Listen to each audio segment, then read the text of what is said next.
ಆತ್ಮೀಯ ವಿದ್ಯಾರ್ಥಿಗಳೇ, S S ಅಕಾಡೆಮಿಗೆ ಸ್ವಾಗತ.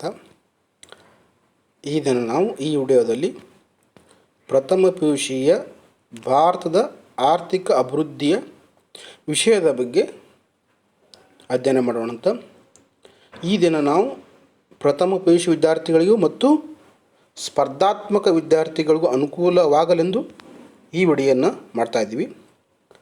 ಈ ದಿನ ನಾವು ಪ್ರಥಮ PUCಯ ಭಾರತ ಆರ್ಥಿಕ ಅಭಿವೃದ್ಧಿಯ ವಿಷಯದ ಮೇಲೆ ಪ್ರಥಮ ಅಧ್ಯಯನವಾದಂತಹ ಸ್ವತಂತ್ರ ಪೂರ್ವದಲ್ಲಿ ಭಾರತದ ಆರ್ಥಿಕ ವ್ಯವಸ್ಥೆ, ಸ್ವತಂತ್ರ ಪೂರ್ವದಲ್ಲಿ ಭಾರತ ಯಾವ ರೀತಿಯ ಆರ್ಥಿಕವನ್ನು ವ್ಯವಸ್ಥೆಯನ್ನು ಹೊಂದಿತ್ತು ಎಂಬುದೊಂದು ಈ ಅಧ್ಯಯನದಲ್ಲಿ ನಾವು ಅಧ್ಯಯನ ಮಾಡೋಂಥ ಇದು ಸ್ವತಂತ್ರ ಪೂರ್ವದಲ್ಲಿ ಭಾರತ ಆರ್ಥಿಕ ವ್ಯವಸ್ಥೆಯ ಭಾಗ 1. ಪ್ರಾರಂಭ ಮಾಡೋಣಂಥ ಪ್ರಥಮ ಅಧ್ಯಾಯ ಸ್ವತಂತ್ರ ಪೂರ್ವದಲ್ಲಿ ಭಾರತದ ಆರ್ಥಿಕ ವ್ಯವಸ್ಥೆ. Indian economy on the I of independent. ಸ್ವತಂತ್ರ ಪೂರ್ವದಲ್ಲಿ ಭಾರತದ ಆರ್ಥಿಕ ವ್ಯವಸ್ಥೆ. ಪೀಠಿಕೆ ಇಂಟ್ರೊಡಕ್ಷನ್. ಏನಿದು ಭಾರತ ಸ್ವತಂತ್ರ ಪೂರ್ವದಲ್ಲಿ ಭಾರತ ಆರ್ಥಿಕ ವ್ಯವಸ್ಥೆ ಅಂದರೆ ಅಂತ ನೋಡೋಣ. ಪ್ರಥಮವಾಗಿ ಭಾರತದ ಸ್ವತಂತ್ರ ಪೂರ್ವದಲ್ಲಿ ಯಾವ ರೀತಿಯಾಗಿ ಆರ್ಥಿಕತೆಯನ್ನು ಹೊಂದಿತ್ತು ಎಂಬುದಕ್ಕೆ ಒಂದು ಹೇಳಿಕೆ ಪ್ರಮುಖವಾಗಿ ನಾವು ಗಮನಿಸಬೇಕಾಗುತ್ತೆ. ಆ ಹೇಳಿಕೆಯನ್ನು ಹೇಳಿದರಪ್ಪ ಅಂದರೆ ವಿಕ್ಟರ್ ಅಲೆಕ್ಸಾಂಡರ್ ರೂಸ್. ಇವರು ಏನಾಗಿದ್ದರು ಅಂದರೆ ಭಾರತದ ವೈಯಸ್ರಾಯ್ ಆಗಿದ್ದರು. ಇವರು ಭಾರತದ ಸ್ವತಂತ್ರ ಪೂರ್ವದಲ್ಲಿ ಆರ್ಥಿಕತೆಯನ್ನು ಕುರಿತು ಒಂದು ಹೇಳಿಕೆಯನ್ನು ಹೇಳ್ತಾರೆ. ಭಾರತ ನಮ್ಮ ಸಾಮ್ರಾಜ್ಯದ ಶಿಖರ.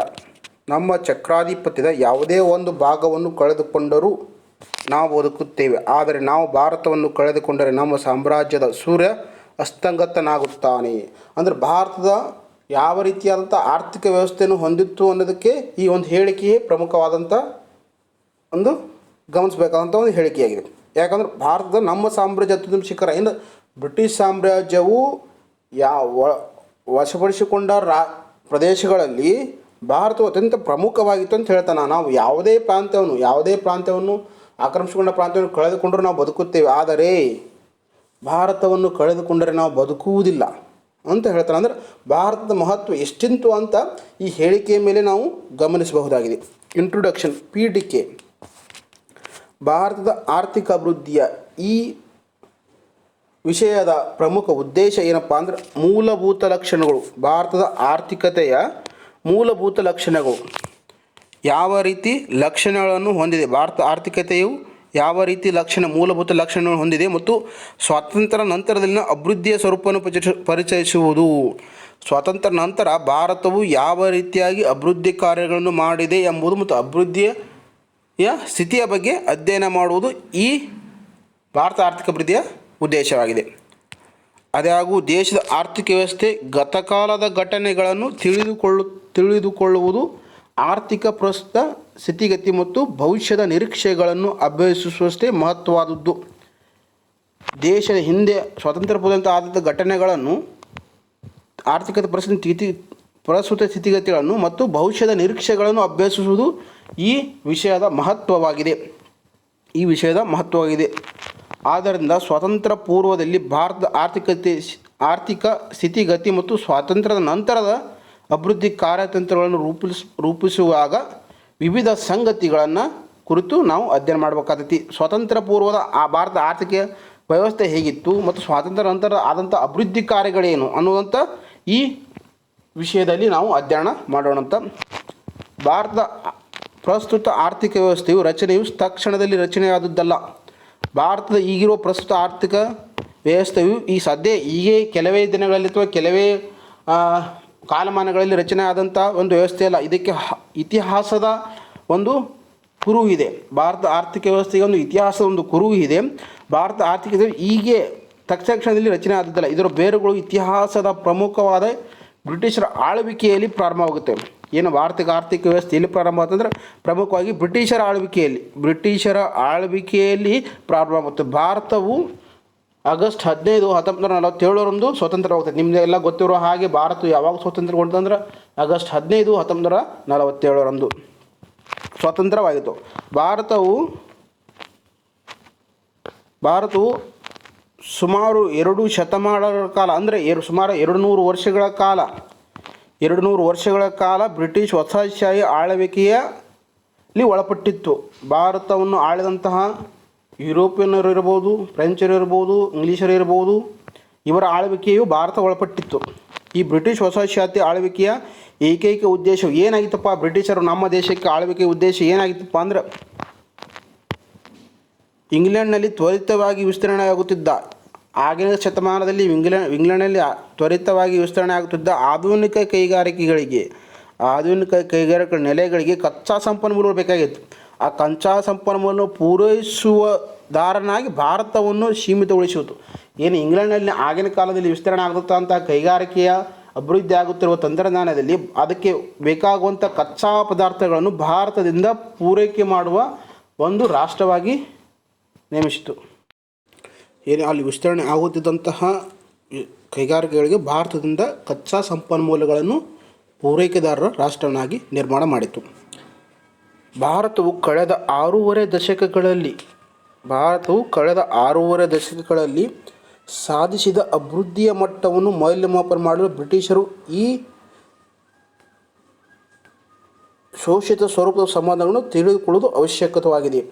ಏನು ಬ್ರಿಟಿಷರು ನಮ್ಮ ದೇಶದಲ್ಲಿ ಆಳ್ವಿಕೆ ಮಾಡಿದಾರಲ್ಲ, ಆಳ್ವಿಕೆಯಲ್ಲಿ ಭಾರತ ಯಾವ ರೀತಿಯಾದಂತಹ ಆರ್ಥಿಕ ಅಭಿವೃದ್ಧಿಯ ಮಟ್ಟ ಮೌಲ್ಯಮಾಪನ ಮಾಡಲು ಬ್ರಿಟಿಷರು ಶೋಷಿತ ಸ್ವರೂಪವನ್ನು ತಿಳಿದುಕೊಳ್ಳಲು ಅವಶ್ಯಕವಾದ ಯಾವ ರೀತಿ ಅಂದರೆ, ವಸಾಹತುಶಾಹಿ ಆಳ್ವಿಕೆಯಲ್ಲಿ ಕೆಳಮಟ್ಟದ ಆರ್ಥಿಕ ಅಭಿವೃದ್ಧಿ. ಏನು ಬ್ರಿಟಿಷರು ಸುಮಾರು 200 ವರ್ಷಗಳ ಕಾಲ ಭಾರತವನ್ನು ಆಳಿದರು, ಆ ಸಮಯದಲ್ಲಿ ವಸಾಹತುಶಾಹಿ ಆಳ್ವಿಕೆಯಲ್ಲಿ ಕೆಳಮಟ್ಟದ ಆರ್ಥಿಕ ಅಭಿವೃದ್ಧಿಯ ಮಟ್ಟ ಕೆಳಮಟ್ಟದಾಗಿತ್ತು.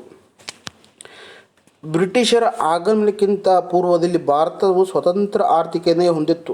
ಬ್ರಿಟಿಷರು ಬರುವುದಕ್ಕಿಂತ ಮುಂಚೆಯಲ್ಲಿ ಭಾರತವು ಅತ್ಯಂತ ಸ್ವತಂತ್ರವಾದಂಥ ಆರ್ಥಿಕ ಸ್ಥಿತಿಯನ್ನು ಹೊಂದಿತ್ತು. ಕೃಷಿ ಈ ದೇಶದ ಬಹುಪಾಲು ಜನರ ಜೀವನದ ಮೂಲವಾಗಿತ್ತು. ಬ್ರಿಟಿಷರು ಬರುವುದಕ್ಕಿಂತ ಮುಂಚೆ ಏನು ಭಾರತ ಆರ್ಥಿಕತೆ ಹೊಂದಿತ್ತು, ಆ ಸಮಯದಲ್ಲಿ ಭಾರತದ ಜನರ ಜೀವನಾಧಾರ ಯಾವುದಾಗಿತ್ತು ಅಂದರೆ ಬಹುಪಾಲು ಕೃಷಿಯೇ ಆಗಿತ್ತು. ವೈವಿಧ್ಯಮಯ ತಯಾರಿಕಾ ಚಟುವಟಿಕೆಗಳು ದೇಶದ ಆರ್ಥಿಕ ಲಕ್ಷಣವಾಗಿತ್ತು. ವಿವಿಧತೆಯ ತಯಾರಿಕಾ ಚಟುವಟಿಕೆಗಳನ್ನು ಸಹ ಭಾರತವು ಹೊಂದಿತ್ತು. ಬ್ರಿಟಿಷರ ಬರುವುದಕ್ಕಿಂತ ಪೂರ್ವದಲ್ಲಿ ಭಾರತವು ಹತ್ತಿ ಬಟ್ಟೆ, ರೇಷ್ಮೆ ಬಟ್ಟೆ ಇರ್ಬೋದು, ಹತ್ತಿ ಬಟ್ಟೆ, ಲೋಹ ಮತ್ತು ಹರಳುಗಳು ಮುಂತಾದ ಕರಕುಶಲ ಕೈಗಾರಿಕೆ ವಸ್ತುಗಳಿಗೆ ಜನಪ್ರಿಯವಾಗಿತ್ತು. ಭಾರತವು ಬ್ರಿಟಿಷರ ಬರುವುದಕ್ಕಿಂತ ಮುಂಚೆ ಭಾರತ ಅರ್ಥವ್ಯವಸ್ಥೆಯನ್ನು ಹೊಂದಿತ್ತು. ಭಾರತದಲ್ಲಿ ವೈವಿಧ್ಯಮತೆ ಕೂಡಿದಂತಹ ಚಟುವಟಿಕೆಗಳಿಂದ ಕೂಡಿತ್ತು. ಹತ್ತಿ ಬಟ್ಟೆ, ರೇಷ್ಮೆ ಬಟ್ಟೆ, ಲೋಹ ಮತ್ತು ಅಮೂಲ್ಯ ಹರಳುಗಳು ಮುಂತಾದ ಕರಕುಶಲ ಕೈಗಾರಿಕೆಗಳಿಂದ ಜಗತ್ಪ್ರಸಿದ್ಧಿಯನ್ನು ಪಡೆದಿತ್ತು. ಭಾರತದಿಂದ ಆಮದು ಮಾಡಿಕೊಳ್ಳುತ್ತಿದ್ದ ಈ ಉತ್ಪನ್ನಗಳು ಅವುಗಳ ಉತ್ಕೃಷ್ಟ ಗುಣಮಟ್ಟ ಮತ್ತು ಹಸ್ತಕೌಶಲ್ಯದಿಂದಾಗಿ ಜಾಗತಿಕ ಮಾರುಕಟ್ಟೆಯಲ್ಲಿ ಪ್ರಾಬಲ್ಯ ಮೆರೆದಿದ್ದವು. ಬ್ರಿಟಿಷರು ಬರೋದಕ್ಕಿಂತ ಮುಂಚೆ ನಾವು ಜಾಗತಿಕ ಮಟ್ಟದಲ್ಲಿ ಉನ್ನತ ಗುಣಮಟ್ಟದ ವಸ್ತುಗಳನ್ನು ಮತ್ತು ಹಸ್ತಕೌಶಲ್ಯದಿಂದ ನಾವು ಮಾರುಕಟ್ಟೆ ಪ್ರಾಬಲ್ಯವನ್ನು ಮೆರೆದಿದ್ದೆವು. ವಸಾಹತುಶಾಹಿ ಸರ್ಕಾರದ ಆರ್ಥಿಕ ನೀತಿಗಳು. ಬ್ರಿಟಿಷರು ಏನು ನಮ್ಮ ದೇಶವನ್ನು ವಶಪಡಿಸಿಕೊಂಡ್ರು, ಆ ಸಮಯದಲ್ಲಿ ವಸಾಹತುಶಾಹಿ ಸರ್ಕಾರದ ಆರ್ಥಿಕ ನೀತಿಗಳು ಭಾರತದ ಆರ್ಥಿಕ ಅಭಿವೃದ್ಧಿಗೆ ಆದ್ಯತೆ ನೀಡದೆ ತನ್ನ ಮಾತೃ ದೇಶವಾದ ಇಂಗ್ಲೆಂಡಿನ ಆರ್ಥಿಕ ಸಂರಕ್ಷಣೆಗೆ ಮತ್ತು ಅಭಿವೃದ್ಧಿಗೆ ಹಂಬಲಿಸುತ್ತಿದ್ದವು. ಬ್ರಿಟಿಷ್ ಸಾಮ್ರಾಜ್ಯವು ನಮ್ಮ ದೇಶವನ್ನು ವಶಪಡಿಸಿಕೊಂಡಾಗ ನಮ್ಮ ದೇಶದ ಆರ್ಥಿಕ ವ್ಯವಸ್ಥೆಗೆ ಅಭಿವೃದ್ಧಿಗೆ ಯಾವುದೇ ರೀತಿಯಾದಂತಹ ಮಾನ್ಯತೆ ನೀಡದೆ ಕೇವಲ ತಮ್ಮ ಮಾತೃ ದೇಶದಂಥ ಇಂಗ್ಲೆಂಡ್ಗೆ ಅತಿ ಹೆಚ್ಚನ್ನು ಮಾನ್ಯತೆ ನೀಡ್ತಾ ಹೋದರು. ನಮ್ಮ ದೇಶದ ಆರ್ಥಿಕ ಅಭಿವೃದ್ಧಿಗೆ ಯಾವುದೇ ರೀತಿಯಾದಂತಹ ಅಭಿವೃದ್ಧಿ ಕಾರ್ಯಗಳನ್ನು ಮಾಡಲಿಲ್ಲ. ಆದರೆ ತಮ್ಮ ಮಾತೃ ದೇಶವಾದ ಇಂಗ್ಲೆಂಡ್ ಆರ್ಥಿಕ ಸಂರಕ್ಷಣೆಗೆ ಅಭಿವೃದ್ಧಿಗೆ ಹಂಬಲಿಸುತ್ತಿದ್ದವು. ಇಂತಹ ಆರ್ಥಿಕ ನೀತಿಗಳು ಈ ಆರ್ಥಿಕ ನೀತಿಗಳು ಭಾರತದ ಆರ್ಥಿಕ ಮೂಲ ರಚನೆಯನ್ನು ಇಂಗ್ಲೆಂಡ್ಗೆ ಕಚ್ಚಾ ಸಂಪನ್ಮೂಲಗಳು ಪೂರೈಕೆ ಮಾಡುವ ಮತ್ತು ಬ್ರಿಟನ್ನಲ್ಲಿ ಉತ್ಪಾದಿಸುವ ಕೈಗಾರಿಕಾ ಉತ್ಪನ್ನಗಳಿಗೆ ಮಾರುಕಟ್ಟೆಯಾಗಿ ಪರಿವರ್ತನೆ ಮಾಡಿದವು. ಈ ಬ್ರಿಟಿಷರ ಈ ಆರ್ಥಿಕ ನೀತಿಗಳು ಇಂಗ್ಲೆಂಡ್ಗೆ ಬೇಕಾದಂಥ ಕಚ್ಚಾ ವಸ್ತುಗಳನ್ನು ಭಾರತದಿಂದ ಪೂರೈಸುವುದು ಮತ್ತು ಇಂಗ್ಲೆಂಡ್ನಲ್ಲಿ ಸಿದ್ಧಪಡಿಸಿದಂಥ ವಸ್ತುಗಳನ್ನು ಭಾರತದಲ್ಲಿ ಮಾರಾಟ ಮಾಡುವುದು. ಈ ಮಾರುಕಟ್ಟೆ ಪರಿವರ್ತನೆಯಾಗಿ ಭಾರತವನ್ನು ಮಾತ್ರ ಸೀಮಿತಪಡಿಸಿತು. ಈ ಆರ್ಥಿಕ ನೀತಿ ಅಂತೆ ಈ ಬ್ರಿಟಿಷರ ಆರ್ಥಿಕ ನೀತಿಯು ಭಾರತದ ಆರ್ಥಿಕ ನೀತಿಯನ್ನು ನಾಶಪಡಿಸುತ್ತಾ ಹೋಗಿತು. ಭಾರತದ ಬಂಗಾಳದ ಜವಳಿ ಕೈಗಾರಿಕೆ ಭಾರತದಲ್ಲಿ ಭಾರತದಲ್ಲಿ ಅತ್ಯಂತ ಹತ್ತಿ ಬಟ್ಟೆಯಾದಂಥ ಜವಳಿ ಕೈಗಾರಿಕೆ ಅತ್ಯಂತ ಪ್ರಸಿದ್ಧಿಯನ್ನು ಪಡೆದಿತ್ತು.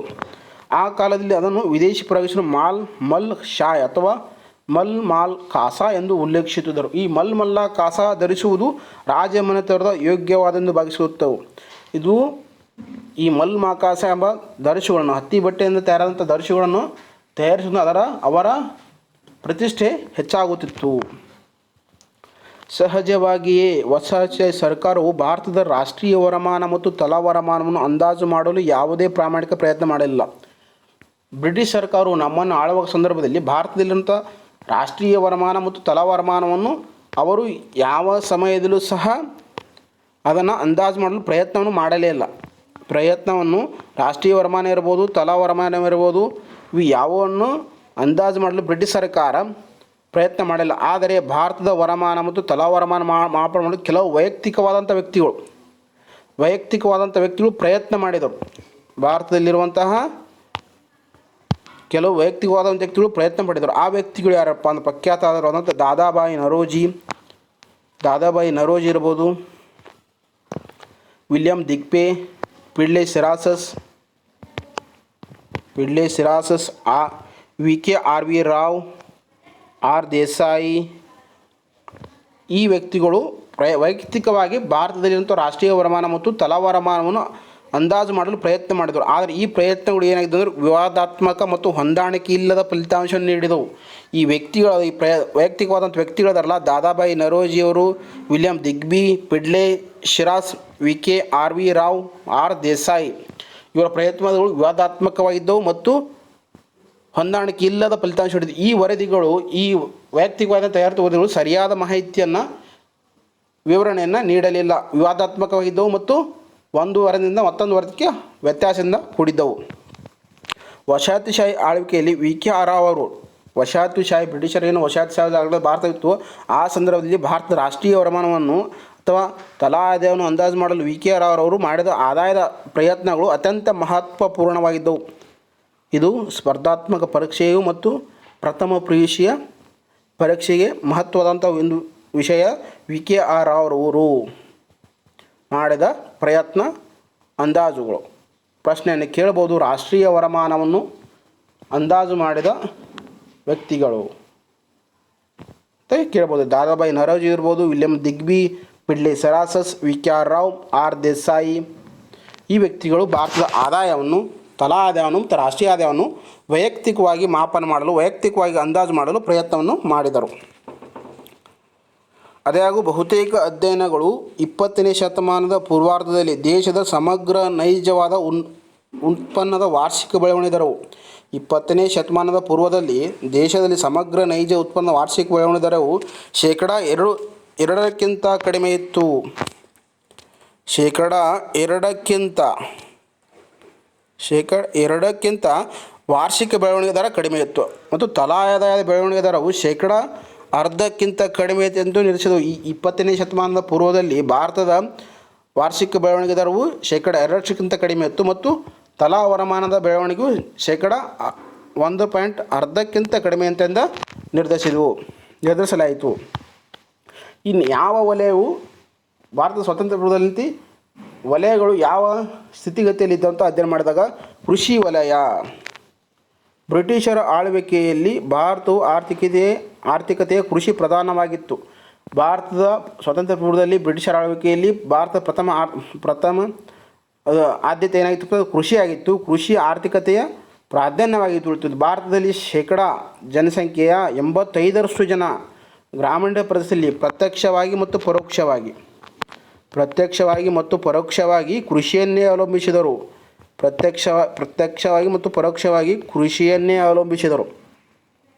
ಭಾರತದಲ್ಲಿರುವಂಥ ಶೇಕಡ 85% ಜನ ಪರೋಕ್ಷವಾಗಿ ಮತ್ತು ಪ್ರತ್ಯಕ್ಷವಾಗಿ ಕೃಷಿಯ ಉದ್ಯೋಗವನ್ನೇ ಅವಲಂಬಿಸಿದರು.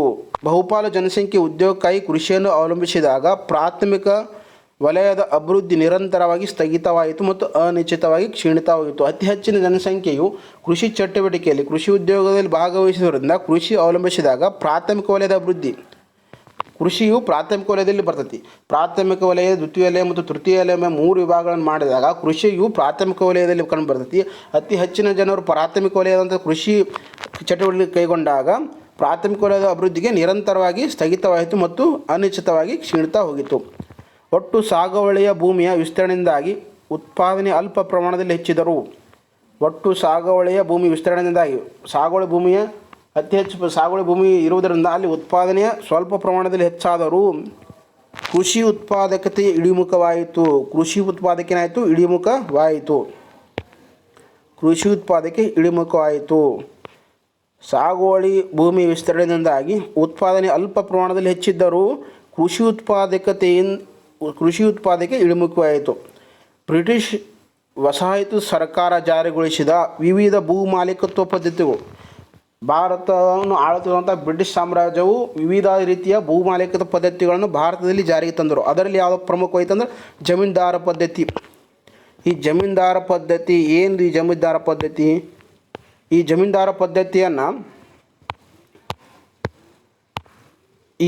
ಪದ್ಧತಿಯನ್ನು 1793ರಲ್ಲಿ ಜಮೀನ್ದಾರ್ ಪದ್ಧತಿಯನ್ನು ಜಾರಿಗೆ ತಂತು. ಈ ಜಮೀನ್ದಾರ ಪದ್ಧತಿಯನ್ನು ಜಾರಿಗೆ ತಂದವರು ಯಾರಪ್ಪ ಅಂದ್ರೆ ಲಾರ್ಡ್ ಕಾರ್ನ್ವಾಲಿಸ್.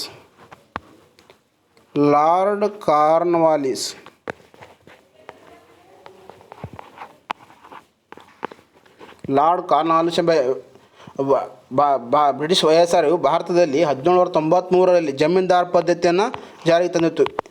ಈ ಅಂಶವು ಪ್ರಮುಖವಾಗಿರ್ತದೆ. ಸ್ಪರ್ಧಾತ್ಮಕ ಪರೀಕ್ಷೆ ಇರ್ಬೋದು ಅಥವಾ ಪ್ರಥಮ PUC ವಿದ್ಯಾರ್ಥಿಗಳಿಗೆ ಜಮೀನ್ದಾರ ಪದ್ಧತಿಯನ್ನು ಎಂದರೇನು ಮತ್ತು ಬ್ರಿಟಿಷ್ ಸರ್ಕಾರ ಭೂಮಾಲೀಕತ್ವ ಪದ್ಧತಿಗೆ ತಂದ ಪ್ರಮುಖವಾದ ಪದ್ಧತಿಗಳು ಯಾವ ಅಂತ ಕೇಳಿದಾಗ ಜಮೀನ್ದಾರ ಪದ್ಧತಿ ಪ್ರಮುಖವಾಗಿರ್ತದೆ. ಸ್ಪರ್ಧಾತ್ಮಕ ಪರೀಕ್ಷೆಯ ದೃಷ್ಟಿಯಿಂದಲೂ ಮತ್ತು ವಿದ್ಯಾರ್ಥಿಗಳ ದೃಷ್ಟಿಯಿಂದಲೂ ಈ ಜಮೀನ್ದಾರ ಪದ್ಧತಿ ಮಹತ್ವದಾಗಿದೆ. ಜಮೀನ್ದಾರ ಪದ್ಧತಿಯನ್ನು ಕ್ರಿಸ್ತಶಕ 1793ರಲ್ಲಿ ಲಾರ್ಡ್ ಕಾರ್ನ್ವಾಲಿಸ್ ಅವರು ಜಾರಿಗೆ ತಂದವರು.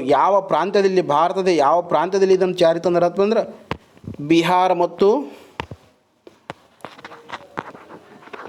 ಬಿಹಾರ ಮತ್ತು ಬಂಗಾಳ ಪ್ರಾಂತ್ಯದಲ್ಲಿ ಭಾರತದ ಪೂರ್ವ